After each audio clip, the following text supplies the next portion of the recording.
So after they leave the tunnel at 7 minutes and 38 seconds, they see a very strange scene spread out.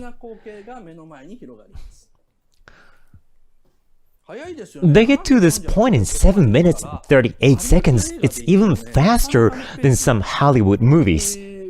So you see these creepy billboards in the shape of an eye, which remind me of the manga of Yoshiharu Tsuge. Then as the camera pans down, you see the father and the mother and Chiharu. Chisato. No, it's Chihiro. So Chihiro follows up the stairs. I really can't get the name right. So this unmanned entertainment district spreads out. And this area is in between the real world and the illusionary world. So humans built a bunch of weird buildings to create a theme park in originally sacred area where gods lived, with the money that they earned just before the bursting of the bubble economy. That's how the monsters ended up inhabiting there. Well, Chihiro's father says these are the remains of the bubble economy, but actually this kind of theme park was everywhere in Japan since Meiji period. So, for example, there used to be an observatory in Asakusa, Tokyo called Fujisan Soranjo. This is the brochure from the back then. They made a miniature of Mount Fuji in Asakusa Roku Entertainment District in Meiji 20th. It was 32 meters tall, so it was pretty tall. And not only that, people could climb it up to the top. There's a picture too. We only have one with low quality. You can see people riding bikes in the front, so you can compare the heights. But this is what was called Asakusa Fuji. Again, it's 32 meters tall, so it was pretty tall to the point that people could actually walk the path from the bottom to the top. However, it was destroyed in Meiji 23rd, and the famous Ryounkaku, or so-called Asakusa 12 stories, was built on that site.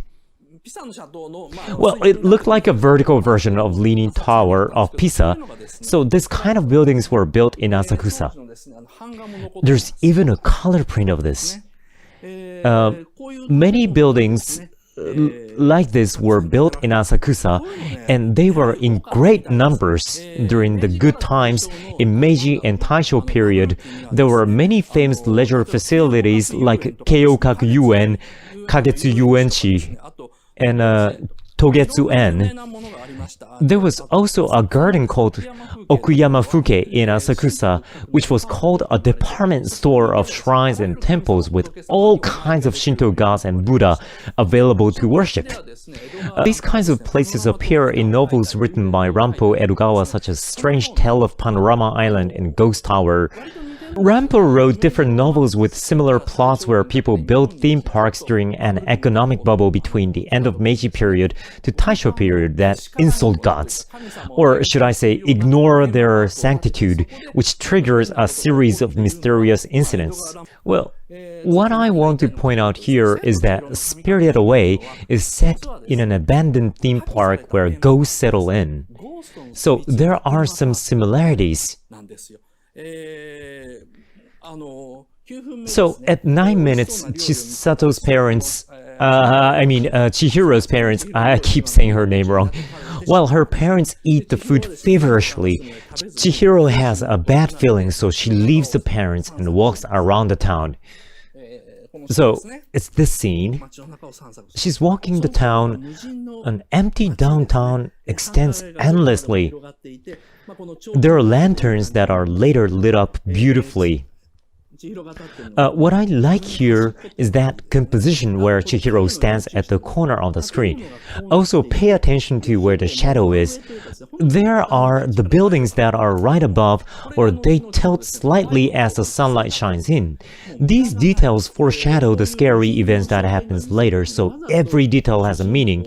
Chihiro is put on the opposite side of the shadow intentionally to say that it's still right outside and nothing has happened yet, but something will happen soon. And in fact, the story does get scarier and scarier from here and on.